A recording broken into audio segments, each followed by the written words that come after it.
Nobody's here, so I'm gonna use this chance to fuck around with these little options on the right.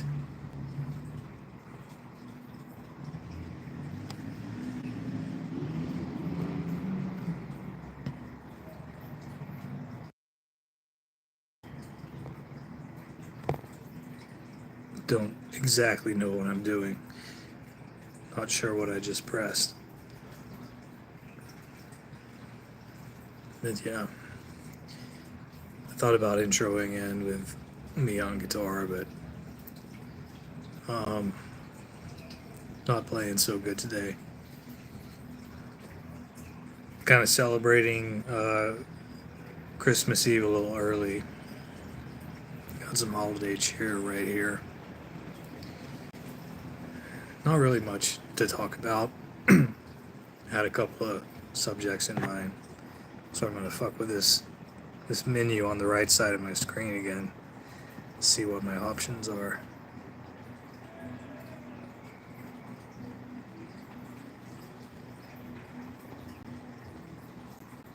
Oh, forward facing or rear facing. Yeah, it being Christmas Eve, I figure probably not a lot of people will join up. So probably just kick it here for a couple minutes. See if anybody shows up. If not, no big. Um, Definitely understand people probably have better things going on Christmas Eve than to jump in on an Emperor Wang live.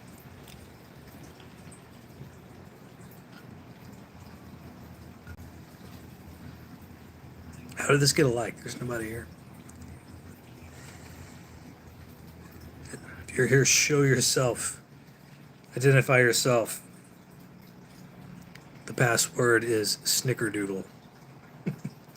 Challenge and password.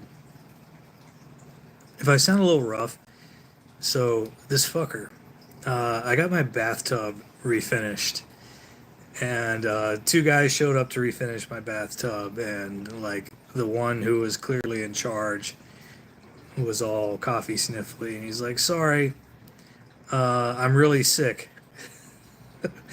I'm like, "All right, come straight into my house," and yeah, that fucker got me sick. Um, so I'm feeling it uh, today, but it's Christmas Eve. So I just found out that today on Christmas Eve, the United States has a space probe flying closer to the sun right now as we speak, closer than any other space probe has ever flown to the sun. It's the Parker space probe. And it's also flying faster than any space probe I guess we've ever done. 0.06% the speed of light, which is still somehow fast enough to cause what they call a time dilation issue. Like it's literally gonna like Einsteinium like fuck with the instruments. It's enough to travel from London to Paris in 2 seconds. It's pretty fast. So I thought that was cool, and I thought it's cool that probably within a couple of weeks we'll get the pictures back and see the surface of the sun closer than we've ever seen it before. Now, why do they want to probe the sun? For science, man. Like, learning shit about the sun might not seem relevant to people like us who are just trying to pay our bills. But technological advancement has always been like peripherals. Like we're trying to build a new thing for war, or we're trying to build for a new thing for space, and we end up with all this new cool shit that we use in daily life, from Velcro to fiber optics to Bluetooth. You know, all that shit started out as something else, something for space or military. But yes, it trickles down to us. So yes, we can do more than one thing at a time. It's cool.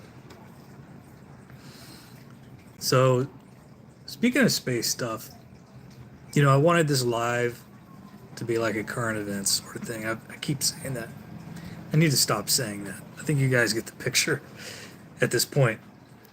Um, so we all know, you know, Trump is coming in. He's going to get inaugurated in a couple weeks, 2-3 weeks. He's tapped Elon Musk with an official government position, you know, the Department of Government Efficiency, Doge, you know, like the meme, which is crazy to me. It just seems so unserious to name it that, but whatever, I can let that slide. The thing is about Musk is, okay, I know he's a very successful businessman. He's the richest man on earth. It's not just about Tesla with him. It's SpaceX, Neuralink, Starlink. You know, the satellites, which is benefiting a lot of Earth with you know, blanketing it with wireless internet technology.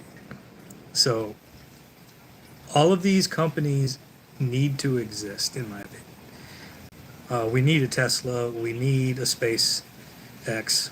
We need a Starlink. We need a Neuralink. The thing is, I've heard a lot of people say Elon Musk is really smart and a genius. The thing is, I've never ever heard him say any genius shit. You know, I've only ever heard him say stupid shit. Now, I'm not saying the guy's stupid. I know the guy is smarter than I am. I'm just some jerk off. You know, I get that. But for a guy who's supposedly one of the foremost minds of our generation, he really only ever like tweets cringe jokes and stuff. Now I know he's a genius at running these companies, but I don't think he's like the driving force behind their technologies. That's probably gonna hurt some asses out there. Let's see what the comments are. Whoops, pressing wrong shit.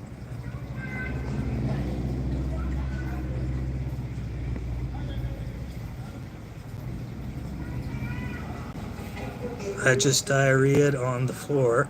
It's liquidy. That's cool. Hey, you know, thoughts and prayers, I guess. Mars, yeah, we gotta go to Mars. Just because we're fucking this place up so bad, and I'm sure we'll fuck that place up too. So I'm next to a window. I'm sure you guys can hear all that stuff out there. Yeah, sorry. I live on the third floor of a building in a big city, and there is noise. So yeah, the next administration will be interesting. A lot of people have said, "Look, we've already had Trump as president, and we know what it's going to be like." I don't know if we know what it's going to be like, because there's a difference this time in that he can't be elected again unless he changes the Constitution, which could happen. But otherwise, he can't. So there's nothing for him to run on. So there's no reason for him to not just go guns blazing and do every last thing that he wants to do. And also, I'm unsure on who's driving the boat. I'm sure Trump would want us to think that he's the one driving the boat, but I suspect there may be like a cadre behind the scenes that is actually driving the boat, and he's just like the spokesperson. the project 2025 or whatever. So whatever happens is going to be a wild ride. Came out today. We're looking at or he's floating the idea of retaking Panama, at least the Panama Canal, part of Panama. He's bringing up annexing Greenland again. Uh, Greenland belongs to Denmark or the Netherlands, as far as I know. I don't think that's an option. I don't know if he knows that's not really an option. It's not going to be as easy as like sending a squad of Marines over to Greenland and being like, it's ours now. Um, Pretty sure there's some rules about one NATO country trying to annex territory from another NATO country. But I don't know. Maybe he'll buy it.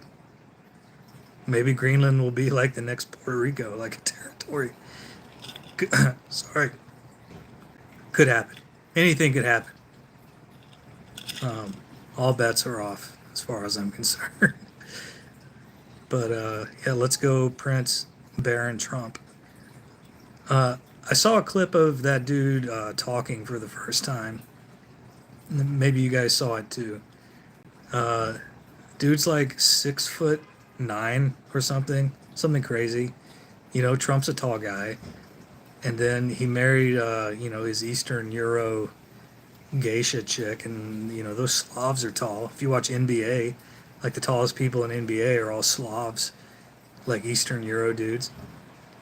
So Baron Trump had tall genes from the get-go. He was destined to be a giant. But like a lot of these super tall guys are string beans, big for nothing. I was kind of wondering if he was gonna sound like a Poindexter or whatever, but he doesn't. He sounds competent. Um, I think he'll be a political figure soon enough. Kid's still young as hell. By the end of this term, he'll be in his 20s, and yeah, I'm sure he'll be a player. Merry Crimbo, anyway, mate. Yeah, Merry Christmas. Thanks for stopping by. All the best to you and yours, wherever you are. Let me scroll back.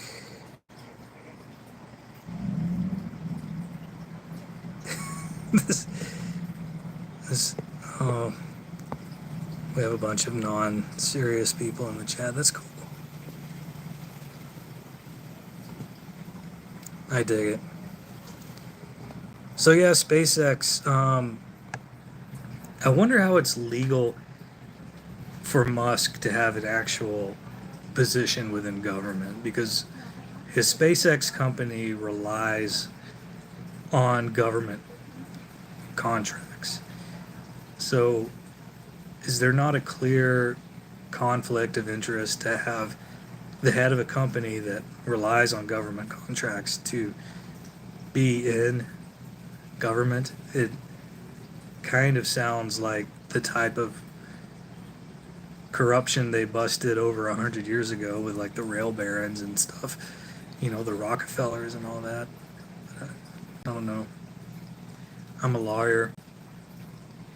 If we want to get our conspiracy hats on, speaking of SpaceX, and 5 or 6 years ago they sent up one of their unmanned shuttles. I can't remember what they call the name of that platform, but it was one of the unmanned ones, and it was up there orbiting for weeks.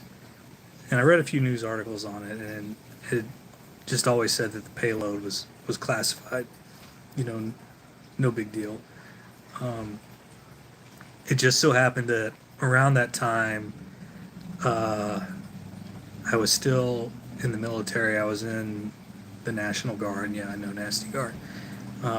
After I served in the Marine Corps, I continued to serve in the National Guard up until I was a staff sergeant. And at that time, They sent me to a month-long school at a small army camp just outside of Salt Lake City, Utah. And it was February. And so my MOS was a forward observer. So the E1, E2, E3, E4, the low ranking forward observers, they're the guys on the battlefield calling for artillery and mortar fire. This is me, just fire over. The guys with the binos, and then the artillery or mortars will shoot, and then they get on the radio and they're like left 50, add 50, fire for effect. They're adjusting the indirect fire on to the target. But as you rank up in that, obviously you're not going to be Joe Schmo on the battlefield anymore. You're going to be in charge of like the emplacing and direction of these indirect fire platforms on the battlefield. So the point of the school was to learn that. And we were learning a specific skill called target mensuration. Rhymes with menstruation. But the word is mensuration. So mensuration is the mathematics of locating a point in three-dimensional space that is on the surface of an ellipsoid. And the ellipsoid in question for us is the Earth, because the Earth is not a smooth cue ball. It's got mountains and valleys. It's an ellipsoid, and there's all this terrain that has different points in three-dimensional space. And it got so specific, it wasn't just to the point of landing around on the slope of a mountain. It was as specific as landing around into a specific window of a building, like a skyrise. Or if it was a house with a roof joist, it would be as specific as having the round detonate at the point of the roof joist.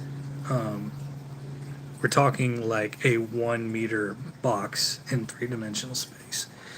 And the way you would calculate these very fine coordinates or mensurate them is you would take at least 2 or possibly 3 or 4 satellite photos from spy satellites or from high altitude planes like U-2 reconnaissance planes.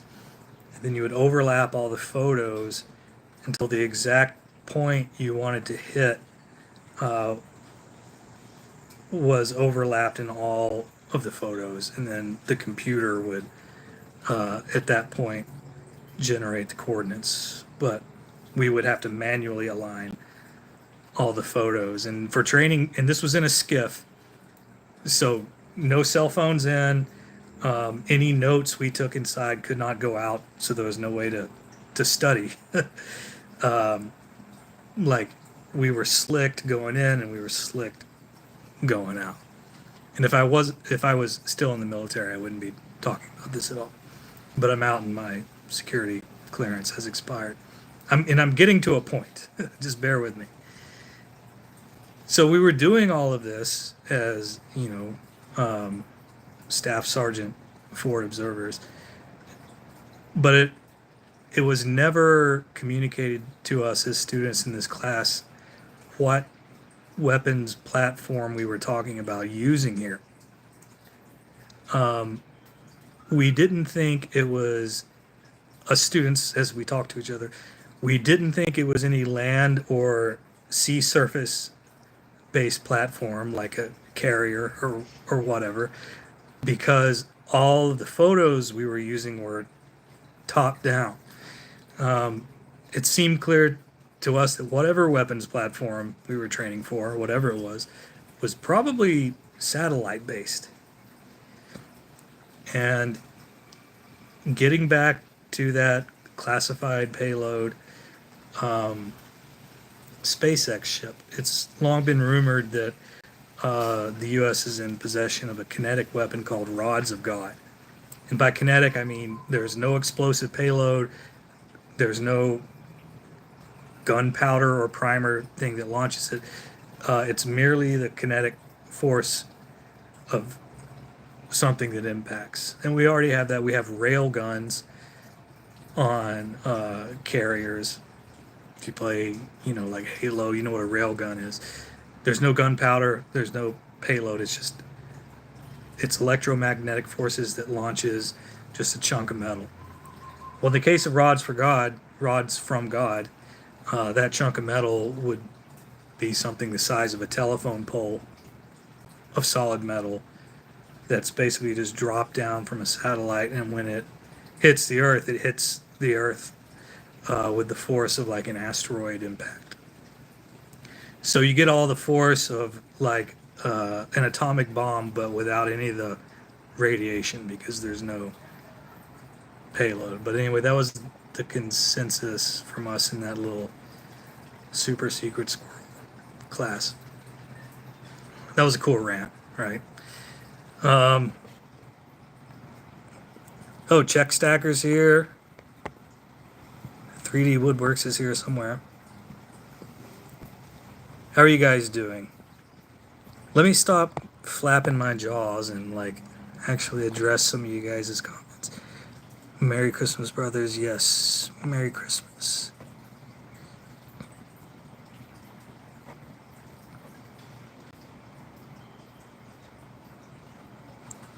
Pour cat litter on it.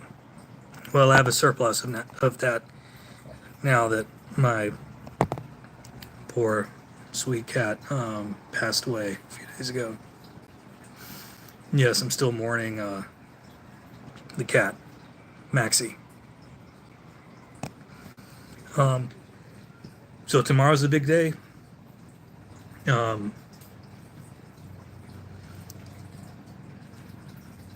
Why don't you guys tell me some of your favorite Christmas memories?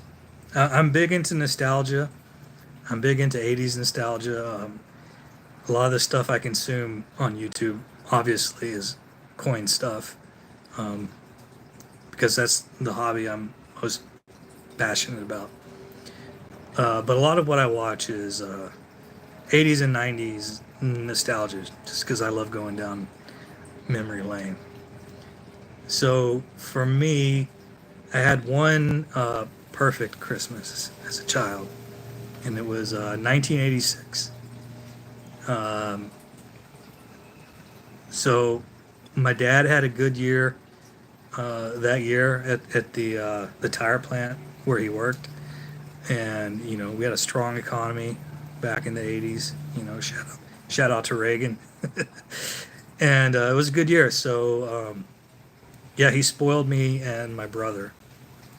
So that year we got the Nintendo Entertainment System, and we got both Super Mario Brothers and Legend of Zelda, like the classic indoctrination.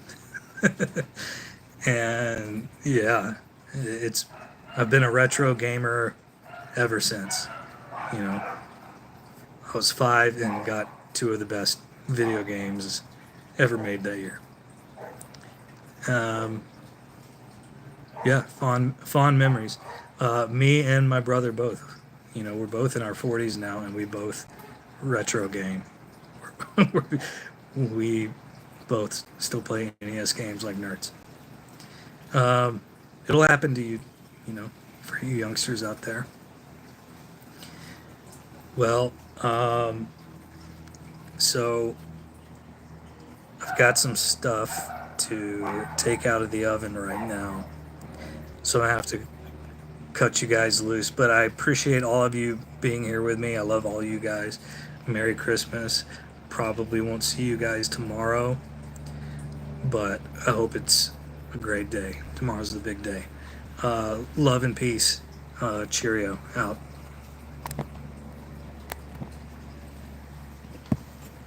Oh shit, how do I turn it off?